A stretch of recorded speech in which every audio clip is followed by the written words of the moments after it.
Sekarang kita memasuki sesi tanya jawab. Aturan mainnya nanti teman-teman yang mau bertanya silakan angkat tangannya lalu menyebutkan nama dan asalnya. Oke, mungkin 3 penanya. Terima kasih. Siapa yang ingin bertanya? Pak Bambang Nursena yang saya hormati, sama dengan pendahuluan mahasiswa kami tadi, pembicaraan yang melibatkan berbagai agama pasti menyentuh hal-hal sensitif. Tapi insya Allah dengan semangat persaudaraan dan kasih sayang akan kita lalui masalah sensitivitas itu.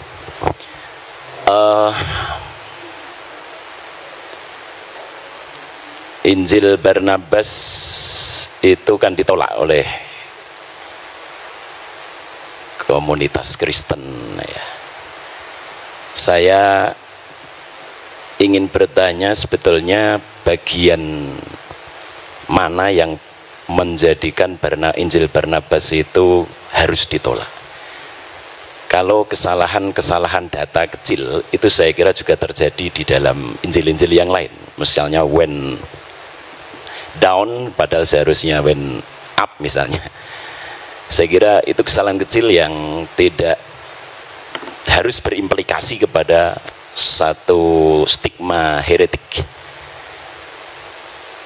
Mohon maaf, apakah mungkin penolakan terhadap Injil Barnabas itu sebetulnya karena ada indikasi yang menunjukkan Muhammad yang akan datang setelah Yesus.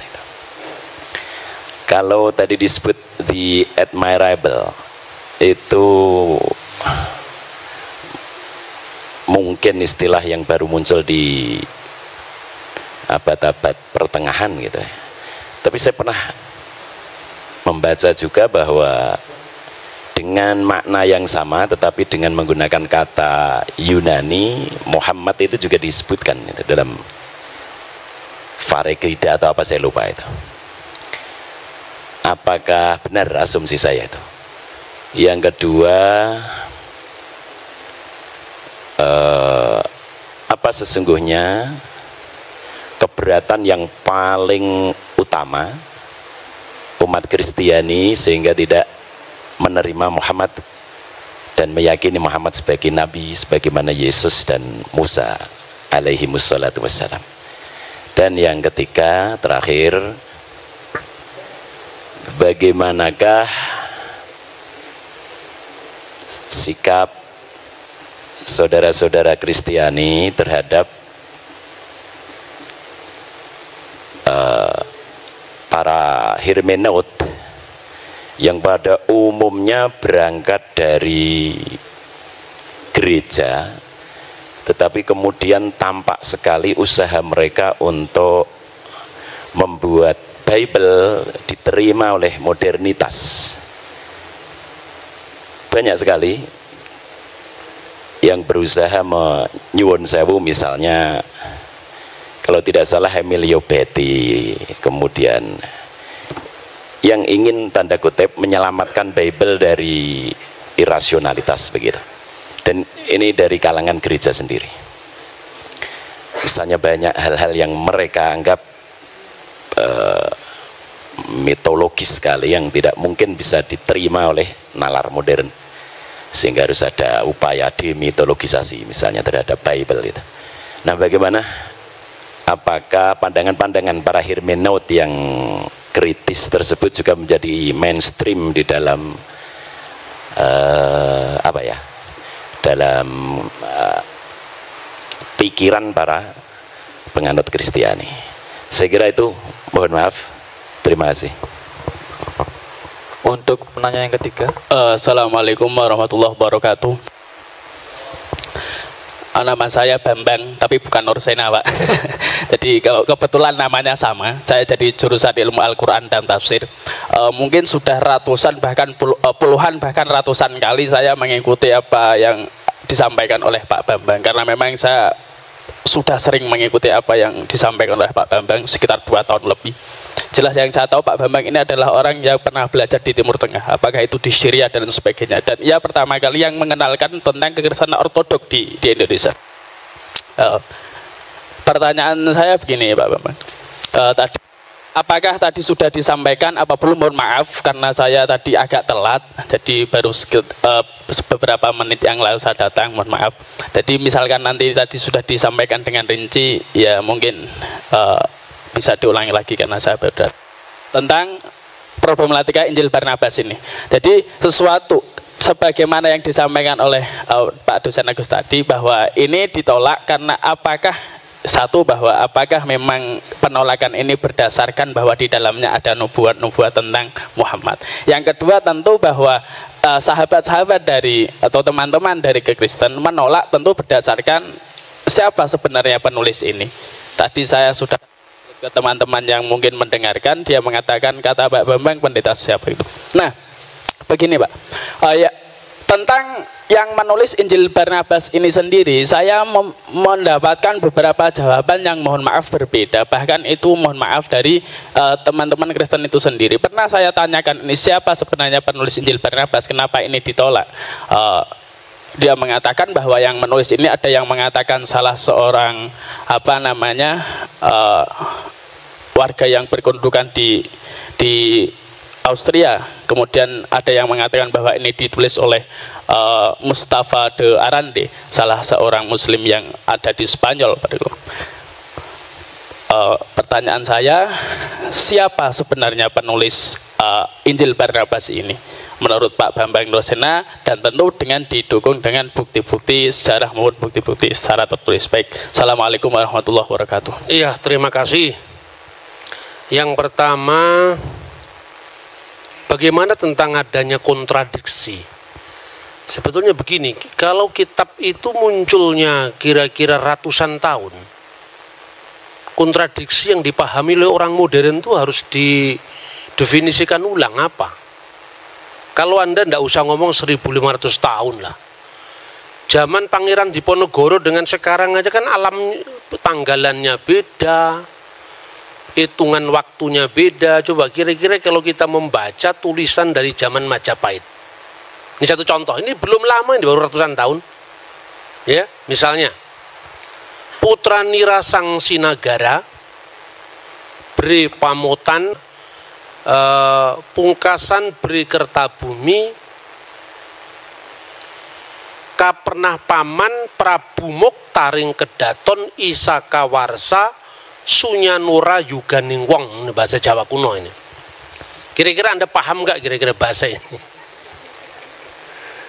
Terus kemudian orang berdebat sekarang tentang runtuhnya Majapahit tahun berapa. Lalu semua yang ditunjuk itu angka. Ada yang mengatakan 100 tahun setelah tahun 1500, ada yang mengatakan 1478, itu kan kontroversi. Yang menolak dan yang menerima sama-sama pakai kalender yang beda dengan zaman Majapahit. Karena waktu itu belum ada penulisan angka, yang ada Surya Sengkala. Zamannya Sultan Agung baru dibuat yang namanya Candra Sengkala, karena hitungannya pakai bulan. Lah ini belum sampai 1000 tahun, masih 600-an tahun, kita kontroversinya sudah seperti itu. Apa ini bertentangan? 1400 apa 1478 Pak? Angkanya 1400, cara bacanya pakai Surya Sengkala, sunya 0 juga, sunya nora 0 juga, 4 wong 1, diwoco malik terbalik 1400. Baban Demak, nir ilang kertaning jagat 1400. Entah ada peristiwa apa itu, yang penting angkanya itu. Sejarah nasional membikin angka 1478 itu awal pudarnya Majapahit. Karena apa? Karena sudah tidak ada pembaca yang ngerti hitungan zaman Majapahit. Kalender zamannya Yesus itu beda dengan kalender zamannya Paus Gregorius. Kira-kira kalau kita membaca Alkitab Tawarik dan Kitab Raja-Raja, itu lebih kuno lagi dari setelah pembuangan Babel. Sebelum pembuangan Babel itu tahun 600 sebelum Masehi. Nah, belum lagi tentang apa? Beda-bedanya pertama sistem kalender. Kedua, zaman Nabi Musa, itu kan ditulis kira-kira tahun 1300-an sekian. Belum ada bulan namanya bulan Nisan. Bulan Nisan itu dikenal setelah periode kitab suci ditulis setelah pembuangan Babel. karena dari kata Nisanu, musim semi. Sebelumnya itu namanya Etanim. Lah ini beda. Paskahnya di kitab Tawarik kok Etanim, di kitab nabi-nabi kok Nisan. Lah Etanim itu ya Nisan, sama Anda ngomong akad dengan minggu. Gitu loh kira-kira. Ini mudah sekali dijawab. Orang yang kurang membaca ada yang mengatakan begitu. Karena apa? Kitab suci yang ditulis ribuan tahun yang lalu dipahami menurut logika zaman sekarang. Saya berikan contoh, jangankan kitab suci, zaman kerajaan Sriwijaya aja beda kok. Belum lagi kompleksitas perjanjian baru. Karena di perjanjian baru, ketika gereja ada di Yerusalem, kalendernya pakai kalender Ibrani. Ketika gereja melangkah ke Antioquia, mulailah muncul gereja ortodoks Syria. Ke Mesir mulai Koptik muncul. Kalendernya apa? Beda-beda lagi. Orang Koptik mulai kalender Anno Martiri dihitung mulai peredaran bintang Sirius. Tetapi orang Yerusalem kuno memakai kalender Ibrani yang disebut kalender seperti Islam, Anno Hijriah itu, pakai peredaran bulan. Ketika tanggal itu dikonversikan ke dalam teks yang lain, harus ada penyesuaian. Seorang lahir tanggal 27 bulan Zulkaizah tahun 1383 misalnya. Ayo masihnya berapa? Ngitung Natal, saya bisa hitung kepada Anda. Sampai detail saya bisa ngitung. Karena apa? Saya belajar kekristenan dari sumber aslinya, sumber primer. Saya tidak menafikan orang barat yang belajar kitab suci. Tetapi rata-rata yang mereka baca itu sumber sekunder. Jadi misalnya, Natal dituduh kelahiran Dewa Matahari. Lalu sedangkan Natal itu sudah ditentukan di Mesir tahun 189 kok. Kalender penyembahan Dewa Matahari baru tahun 274 zamannya Aurelius. Karena orang barat termasuk penulis entry Christmas di Britannica, Americana, tidak pernah baca buku Didaskalia Apostolorum yang pakai bahasa Koptik, bahasa Yunani, dan itu yang saya koleksi sampai hari ini. Nah, makanya bagi saya perbedaan informasi karena sistem kalender yang berbeda, angka tahun yang berbeda, itu persoalan sejarah, bukan persoalan ini. Kedua, visi teologis yang berbeda. Masing-masing penulis itu punya latar belakang yang mewarnai tulisannya. Karena di dalam pandangan Yahudi Kristen, yang namanya wahyu itu bukan sesuatu yang turun dari langit, tetapi wahyu itu menyejarah. Taurat bicara dalam bahasa manusia, kata misalnya orang Yahudi. Kristen juga demikian. Setelah aku menyelidiki dengan seksama segala peristiwa yang terjadi di antara kita, dari saksi mata dan pelayan firman misalnya. Artinya di situ ada riset. Nah, sekarang ini definisi tentang wahyu aja kita belum sama kok. Kita mau menilai agama orang dari perspektif kita, itu loh kira-kira. Nah, itu satu. Kedua, kenapa Injil Barnabas itu ditolak? Pertama, bukan karena isinya Muhammad atau tidak, menerjemahkan aja orang Kristen kok. Islam kan tinggal enaknya sudah diterjemahkan. Kan jarang yang ngerti bahasa Itali. Yang ngerti bahasa Itali kan pastor-pastor Katolik. Sudah diterjemahkan tinggal baca. Kalau orang Kristen punya niat jahat, nggak perlu dong diterjemahkan. Ngapain diterjemahkan? Itu merugikan kita. Tapi karena semangat keilmuan kita terjemahkan. Sampai penerjemahnya di dalam bahasa Arab pun juga orang Kristen Koptik. Namanya adalah Khalil Sa'adah. Tetapi demi keilmuan dia memberikan contoh bahwa memang dalam konteks perjanjian baru itu misalnya ada persoalan-persoalan angka tahun, misalnya Yesus lahir zaman Kirenius atau tidak. Tetapi bangunan dasar seluruhnya betul ditemukan prasasti tentang kata iterum, bahwa dia yang kedua kali bertakhta. Tetapi soal Injil Barnabas ini parah sekali karena memang abad 16 dari abad pertama. Jadi bukan persoalan ada Muhammad atau ada tidak ada Muhammad, bukan, tapi karena semangat keilmuan. Lah memang Injil abad 16 masa mau dipakai? Sedangkan peristiwanya abad pertama. Sekarang gini, Anda percaya nggak proklamasi 17 Agustus tahun 1945? Percaya dari mana? Dokumennya ada, Pak. Koran-koran dari zaman Jepang, Suara Asia, Arsip Nasional memang ada. Kemudian kira-kira ratusan tahun kemudian, orang mengatakan, loh kenapa informasi saya nggak diterima? Lah yang jelas kamu datang tiba-tiba dan punya nilai sejarah, bagaimana mau diterima? Nah, soal admirable itu bukan soal begitu. Karena di dalam naskah kuno manapun, sekarang ini terlalu mudah, saudara-saudara. Ada teman-teman yang mengartikan parakletos itu dengan periklitos, yang terpuji, admirable.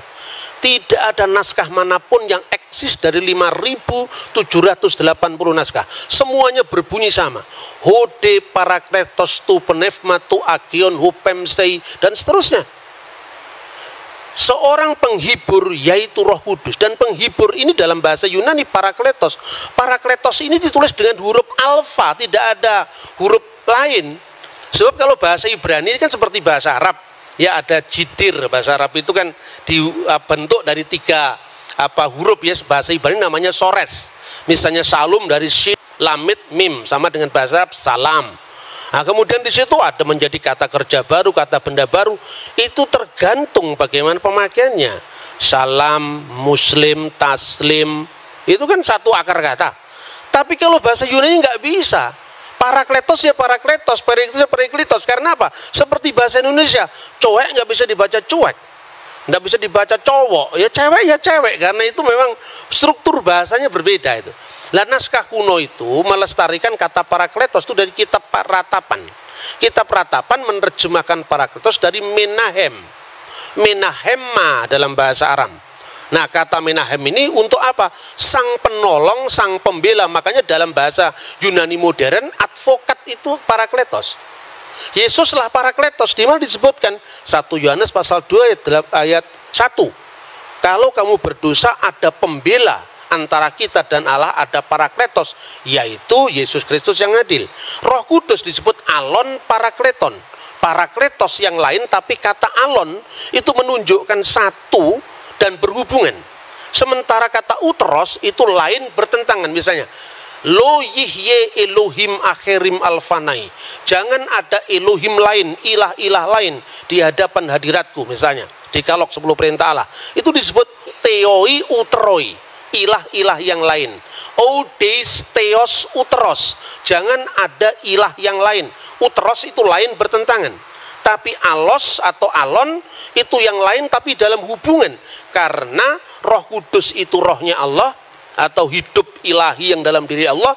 Sementara Yesus itu adalah firman yang menjadi daging.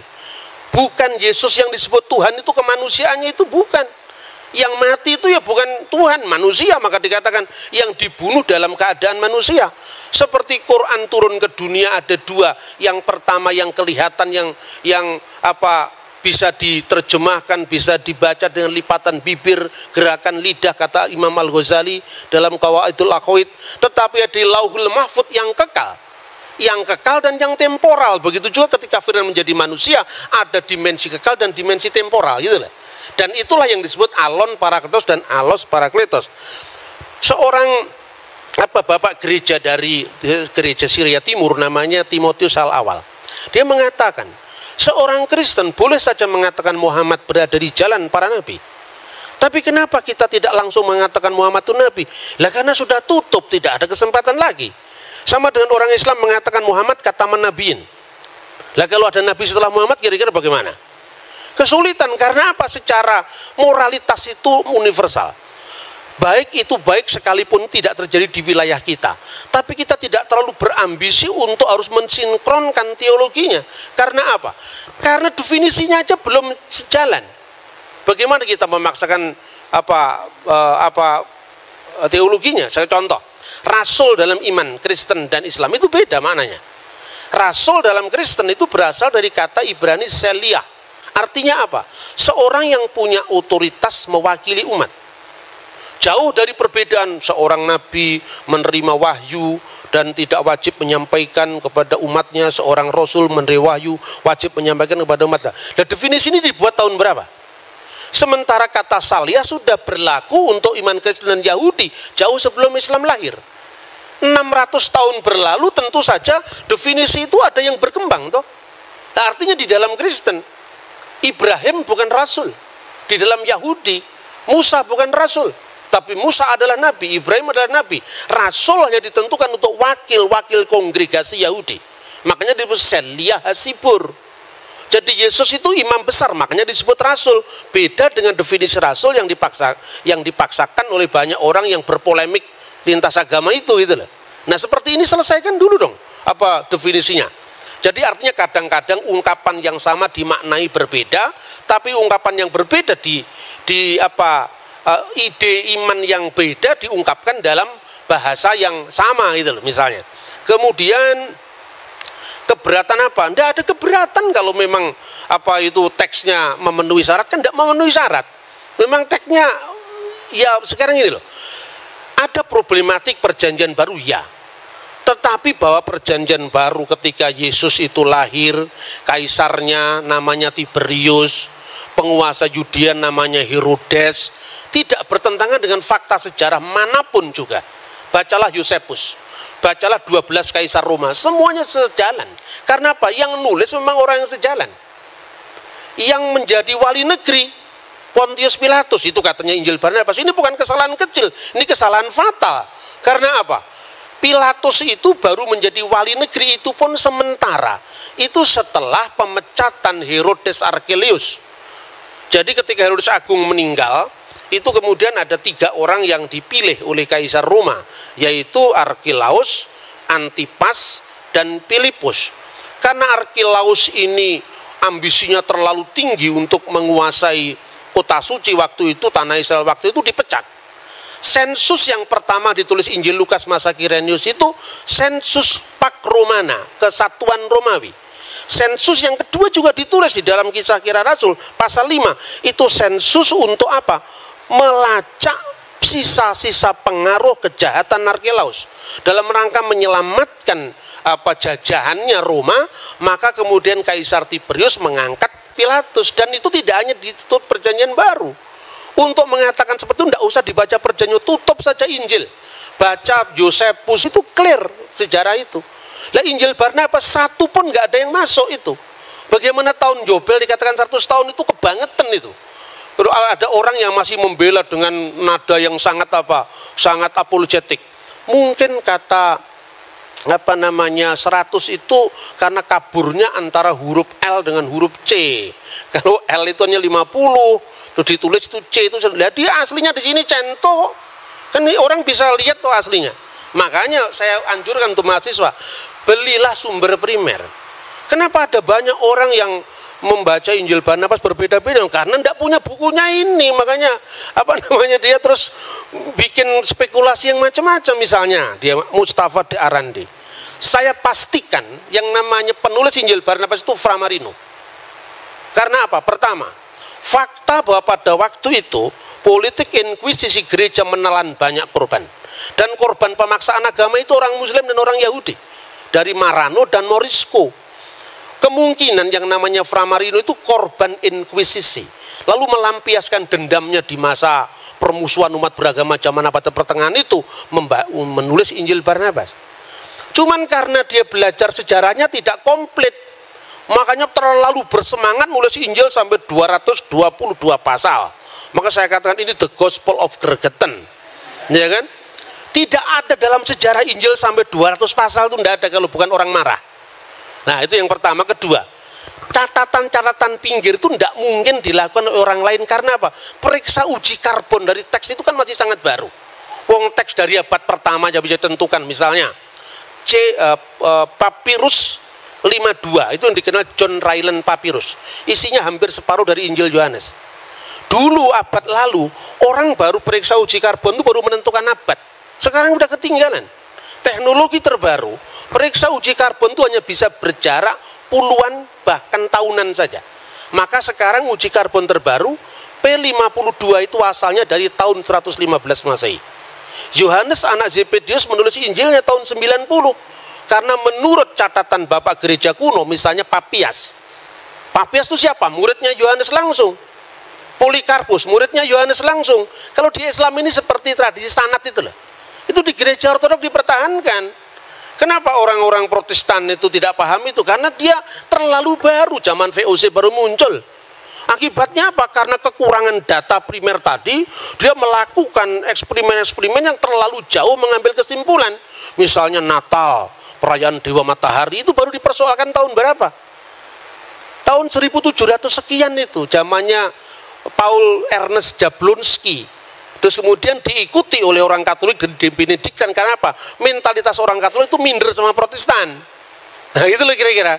Itu bisa dilacak dengan sumber-sumber primer langsung. Kemudian bagaimana sikap saudara Kristen terhadap para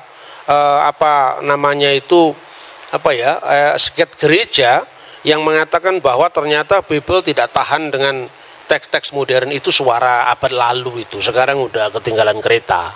Sekarang kenapa saya bilang begitu? Sekarang gini, jujur saja lah. Penemuan arkeologi itu dari mana awalnya? Dari gereja. Penemuan arkeologi Timur Tengah itu diawali dari namanya Rosetta Stone. Tahun 1795 itu dimulai ketika Napoleon Bonaparte menduduki tanah Mesir.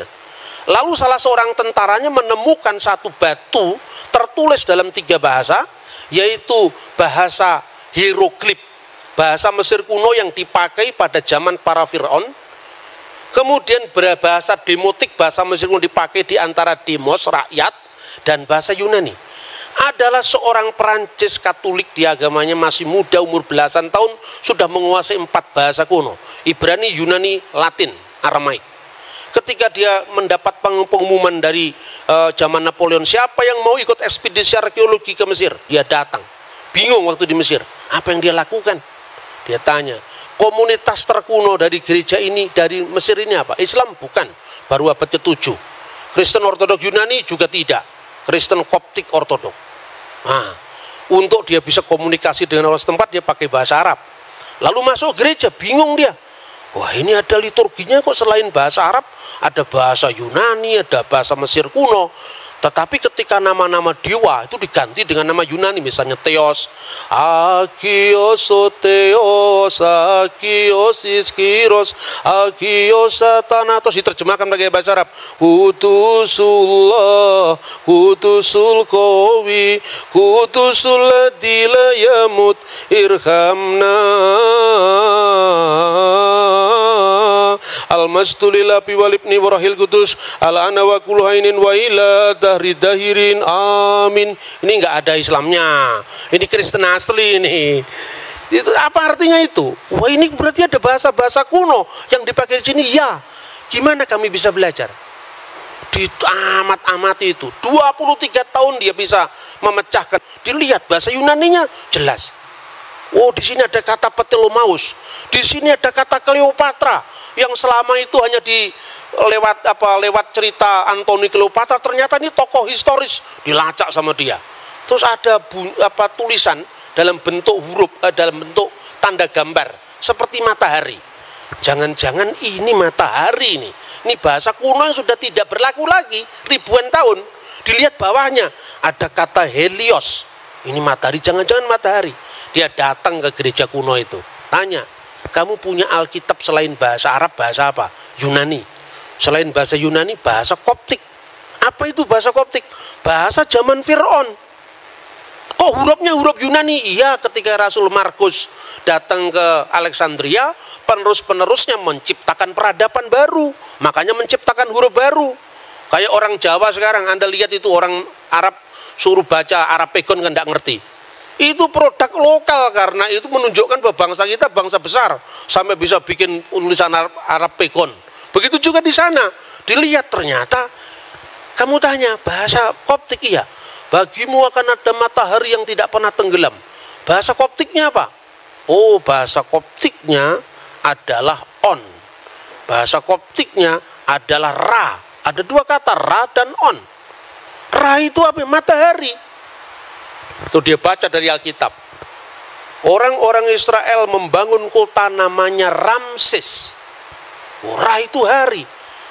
Mesih itu artinya apa? Artinya anak. Anak sang matahari, anak dewa matahari. Nama aslinya Musa apa? Moshe. Mo itu air yang mengalir. Mesih itu bahasa Mesir kuno, artinya anak. Anak yang diambil dari air yang mengalir. Ketemu sudah ini bahasa. Sejak saat itu muncul namanya Egyptologi. Ini asalnya dari Bible ini. Kok dianggap Bible bertentangan dengan pengetahuan bagaimana? Yang mulai arkeologi adalah Alkitab kok. Seumpama waktu itu tidak ketemu kata Ramses, tidak akan ketemu arkeologi Mesir kuno. Baru mulai ada penggalian di di Rasamra, penggalian di Babel, ketemulah kota-kota kuno, kota Abraham, namanya apa? Tilturahi, cocok dengan namanya Abraham dalam Alkitab Terah. Ya toh? Tilnahur, cocok dengan nama Nahur. Berarti nama-nama Abraham itu pasti bukan nama Yunani, pasti bukan nama Arab, tapi nama Akadia kuno. Dan itu cocok. Mertuanya Yusuf namanya Potifera. Poti itu yang dipersembahkan Vera, kepada Ra, matahari. Sama dengan orang Jawa, namanya Suryawan. Ketika jadi Islam, keluarga besarnya sebelumnya ditambahi Muhammad Suryawan. Lupa Surya itu dewa Hindu itu loh. Namanya juga Kristen ditambah Ignatius Surya Hadi. Surya itu bahasa Hindu, Hadi itu yang utama itu. Jadi ini sebuah inkulturasi bahasa. Dan untuk baca teks Alkitab, Anda harus paham Ibrani. Ibrani pun bukan Ibrani zaman Ariel Sharon. Ibrani McD ditulis pakai bahasa Ibrani, bukan itu. KFC ditulis pakai bahasa Ibrani, enggak. Anda harus belajar namanya paleografi, tulisan-tulisan kuno. Karena untuk memahami naskah Qumran, Anda tidak bisa cukup hanya membaca teks Ibrani modern. Nah itulah kira-kira perkembangan huruf, lalu arkeologi, lalu bahasa. Itu minta maaf. Orang-orang yang menyebut dari Eropa yang teolog genit itu tidak tahu yang begini-begini ini. Saya minta maaf, bukan saya merendahkan, tidak. Tapi terlalu dangkal untuk memahami naskah yang usianya ribuan tahun hanya bermodal bahasa Inggris sekedarnya, bahasa Yunani. Bahasa Yunani Perjanjian Baru itu beda dengan bahasa Yunaninya Plato. Gitu loh. Terus yang terakhir, kemudian dari arkeologi Mesir kuno itu muncul arkeologi kota Abraham, Ur-Kasdim, baru muncul penggalian Yeriko. Setelah Yeriko, baru muncul penggalian Holy Land. Pada saat para teolog yang meragukan bahwa teks-teks itu hanya bersifat simbolik, itu muncul sebelum era penemuan arkeologi. Satu contoh misalnya, seorang meragukan apakah dalam Perjanjian Baru ada ungkapan 5 serambi dalam kolam Siloam. Mana tidak pernah ada arkeolog yang membuktikan ada 5 serambi. Lalu dia tafsirkan, oh kalau gitu itu hanya sifatnya alegoris. 5 serambi itu 5 Torat Musa. Jadi itu nggak bisa dipahami secara literal. Tahun 1961 ketika buku ini terbit, pada saat yang sama timnya Marshall itu menemukan memang benar dalam penggalian kolam Siloam ada 5 serambi. Dan itu terbit pada saat yang sama ketika buku itu dipakai sampai hari ini. Makanya belajar teologi aja nggak cukup, harus belajar arkeologi juga. Arkeologi Borobudur Anda pelajari yang baru abad ke-8. Masa arkeologi Mesir kuno dari tahun 3000 tahun yang lalu tidak kita pelajari, padahal itu ketika kita ngomong dalam Al-Quran, dalam Injil tentang Fir'aun. Fir'aun itu bukan nama orang. Fir'aun itu paraoh artinya. Itu tiang besar. Dan di mana itu sebutan paraoh itu mulai? Setelah generasi Old Kingdom. Ketika kerajaan Israel, kerajaan Mesir kuno pindah dari Giza menuju ke Luxor dan sebagainya. Baru Anda lihat sendiri ke sana. Saya beberapa teman dari Al-Azhar itu saya anjurkan, kamu kalau mau tahu sejarah Mesir jangan hanya baca Perjanjian Baru, karena Perjanjian Baru kan baru muncul abad pertama. Jangan baca hanya Quran yang muncul abad ke-7. Kamu baca langsung itu temuan-temuan arkeologi itu. Nah, sebagai seorang ilmuwan, ketika Anda belajar arkeologi itu, tutup dulu kitabmu, Bibelmu. Supaya apa? Supaya kita bisa netral, jangan kita dipenjara karena teks. Karena teks itu membimbing kita, oke lah kalau secara hidayah silahkan. Tapi kalau secara ilmu pengetahuan, masa kita bisa mengkritisi teksnya orang, teksnya kita sendiri kita protek, kan tidak fair itu gitu loh. Nah, oleh karena itu saya menyatakan tentang pentingnya gereja ortodok itu di mana? Karena gereja ortodok itu saksi hidup dari semua data-data arkeologi itu. Coba Anda mau belajar bahasa Yunani. Pembawa gereja ortodok pertama itu bukan saya, tapi Romo Daniel. Nah, kemudian generasi setelah Romo Daniel itu kan menekankan aspek tentang liturgi gereja, sejarah gereja. Saya tidak bisa hanya begitu. Karena apa? Ketika saya masuk dalam salah satu gereja ortodok saja, berarti saya menutup akses informasi saya untuk ortodok yang lain. Makanya saya memperkenalkan kajian Syriak, kajian Koptik dalam konteks ini. Anda mau tahu bahasanya Yesus? Sampai sekarang Alkitab Pesita masih ada, bahasa Suryani. Dipakai tidak hanya sebagai bahasa liturgi, tapi bahasa sehari-hari. di Maklula, Said Naya di Syria. Anda mau pakai bahasanya Pontius Pilatus, bahasa abad pertama, masih dipakai teks suci Perjanjian Baru. Anda mau cari bahasanya Nabi Musa, masih dipakai dalam kitab Taurat. Anda mau cari bahasanya Fir'aun, jejak-jejaknya dijumpai dalam kitab Ibrani. Misalnya, nama Asnat itu kekasih Nait. Nait itu dewa kuno zamannya Yusuf. Yusuf ketika menjadi Perdana Menteri, nama Yusuf itu kan nama Ibrani, Yosef. Ketika di Mesir mendapatkan nama baru, apa itu? Safnah Paneah, di situ kunci hidup. Hidup, makanya Akhenaton, Aton yang hidup. Nah ini nggak cukup hanya bisa ditelaah dari bahasa Arab yang terlalu baru untuk itu. Tidak cukup diambil dari bahasa Yunani, Perjanjian Baru yang konteksnya terlalu jauh. Harus diambil dari teks langsung yang melestarikan bahasa Koptik. Yaitu apa? Gereja Ortodok Koptik. Ini ada di Mesir, tidak ada di Syria. Makanya saya tidak kerasanan kalau hanya di satu tempat. Saya mau passing over dari semua tradisi keagamaan. Soal kemudian saya coming back kepada agama saya sendiri. Karena saya harus punya rumah supaya kalau mati ada yang mengubur. Kan itu saja sebetulnya. Tapi konteksnya apa? Konteksnya bahwa orang beragama itu jangan taklid buta itu loh. Kita mesti melihat problematik masing-masing teks itu. Dalam semua apa yang saya katakan, Injil Barnabas sama sekali tidak masuk dalam hitungan itu. Karena apa? Terlalu baru.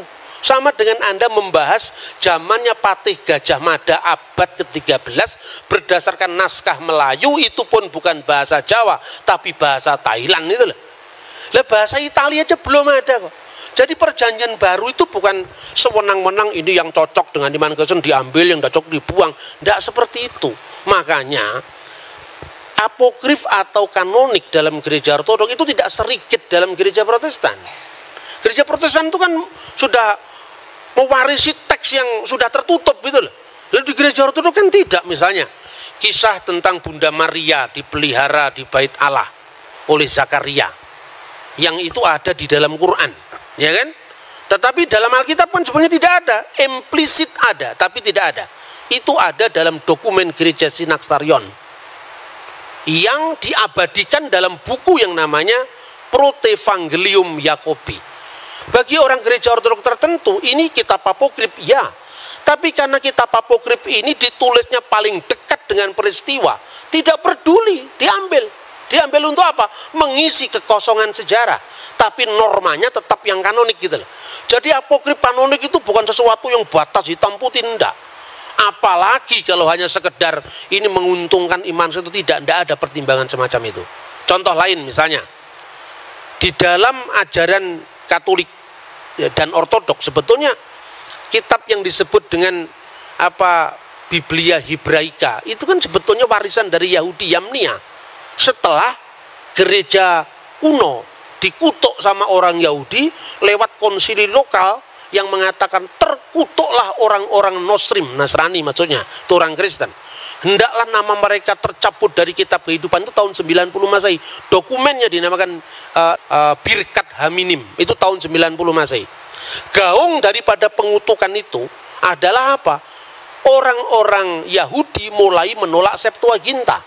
Karena dalam Septuaginta ada bukti keperawanan Maria, di mana kata Parthenos itu artinya tidak sekedar perempuan muda yang bisa perawan atau tidak, tapi harus berarti perawan.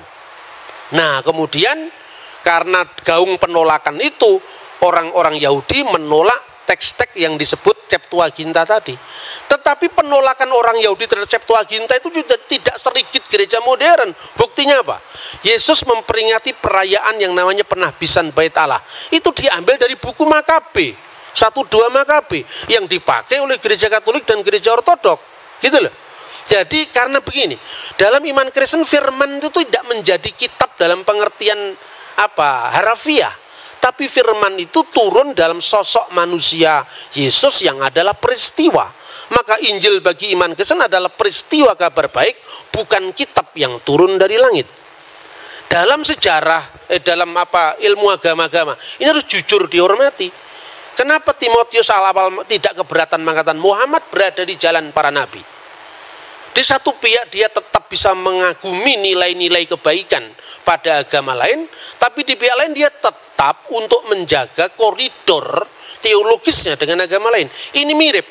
Anda bisa mengikuti bahwa ada orang agama Bahai yang orangnya kelakuannya baik-baik ketimbang kelakuannya yang suka bakar-bakar toko itu.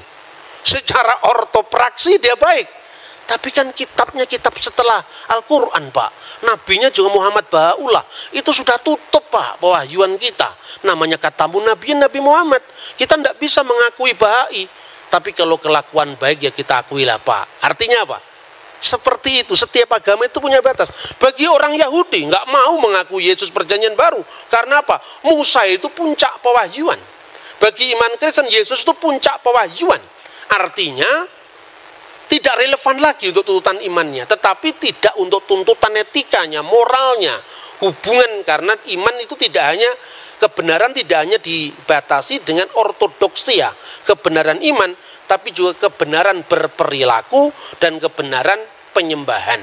Makanya ketika Timotius awal mengatakan Muhammad berada di jalan para nabi, tidak menyalai imannya, tetapi juga tidak menutup mata objektifnya bahwa Nabi Muhammad memang berjasa besar di dalam misalnya mengarahkan bangsa Arab sampai kepada satu deklarasi bahwa tidak ada ilah selain dari Allah.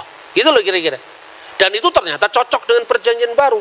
Tetapi definisi kenabian, definisi pewahyuan itu memerlukan jalan panjang lagi untuk kita berdialog. Makanya perlu dialog teologis seperti ini. Terima kasih. Materi yang dibawakan oleh narasumber juga telah dijelaskan dengan baik. Semoga apa yang telah dipaparkan oleh kedua narasumber ini bermanfaat bagi teman-teman sekalian, terutama dalam hal menjaga toleransi di Indonesia, khususnya di kota Salatiga. Mungkin itu saja yang dapat saya sampaikan, kurang lebihnya mohon maaf.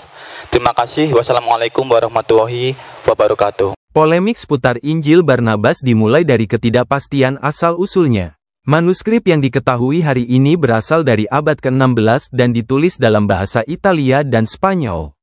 Namun, Barnabas, tokoh yang diduga sebagai penulisnya, adalah seorang rekan Paulus yang hidup di abad pertama. Ini memunculkan pertanyaan besar, apakah naskah ini benar-benar ditulis oleh Barnabas, ataukah itu adalah karya seseorang dari masa jauh setelahnya? Ketidaksesuaian historis semakin memperkuat keraguan ini. Injil Barnabas menyebutkan elemen-elemen yang tidak relevan dengan konteks abad pertama, seperti penggunaan koin dinar, yang baru muncul dalam era Islam, dan referensi terhadap sistem sosial abad pertengahan Eropa. Hal ini membuat para ahli sejarah dan teks menyimpulkan bahwa naskah ini adalah hasil rekayasa yang muncul di tengah polemik agama antara Kristen dan Islam pada era tersebut. Isi Injil Barnabas menjadi sumber polemik terbesar. Salah satu poin utama adalah narasinya yang menolak penyaliban Yesus Kristus. Dalam Injil Barnabas, Yudas Iskariot disebut sebagai pengganti Yesus yang disalibkan, suatu klaim yang sejalan dengan keyakinan Islam tetapi bertolak belakang dengan doktrin Kristen yang menempatkan penyaliban sebagai inti keselamatan. Injil ini juga menyebutkan bahwa Yesus adalah seorang nabi, bukan anak Elohim, dan mengklaim bahwa ia sendiri meramalkan kedatangan Nabi Muhammad. Pandangan ini memunculkan dugaan bahwa Injil Barnabas ditulis untuk menyokong pandangan Islam dalam konteks perdebatan teologis dengan Kristen pada masa itu. Namun, banyak ulama Islam sendiri menilai Injil Barnabas dengan skeptis. Tidak ada rujukan terhadap teks ini dalam tradisi Islam klasik, dan sejumlah elemen dalam isinya dianggap tidak sesuai dengan ajaran Al-Quran atau hadis. Hal ini membuat banyak pihak, baik dari Kristen maupun Islam, menganggap Injil Barnabas lebih sebagai dokumen propaganda daripada naskah otentik. Reaksi terhadap Injil Barnabas beragam. Di kalangan Kristen, naskah ini sering dianggap sebagai upaya untuk merusak kredibilitas ajaran Injil kanonik dan mendiskreditkan teologi Kristen. Sebaliknya, beberapa individu Muslim melihatnya sebagai bukti dukungan terhadap keyakinan Islam. Namun, posisi resmi dari kedua tradisi agama tersebut adalah skeptis terhadap keasliannya. Di dunia akademik, Injil Barnabas menjadi contoh penting tentang bagaimana teks-teks agama dapat dimanipulasi untuk tujuan tertentu. Penelitian terhadap naskah ini sering berfokus pada konteks sejarah dan politik di mana teks ini muncul, termasuk konflik antara Kristen dan Islam pada abad pertengahan hingga era Renaissance. Polemik tentang Injil Barnabas mencerminkan lebih dari sekadar perbedaan agama. Ini adalah simbol dari pertarungan ideologi, kekuasaan, dan pengaruh dalam sejarah. Meskipun keasliannya diragukan, naskah ini tetap relevan sebagai pengingat bagaimana teks dapat menjadi medan pertempuran bagi keyakinan dan identitas. Namun, bagi kebanyakan umat beragama, kebenaran spiritual lebih bergantung pada iman mereka sendiri daripada pada dokumen yang keberadaannya penuh kontroversi. Terima kasih sudah menonton sampai selesai.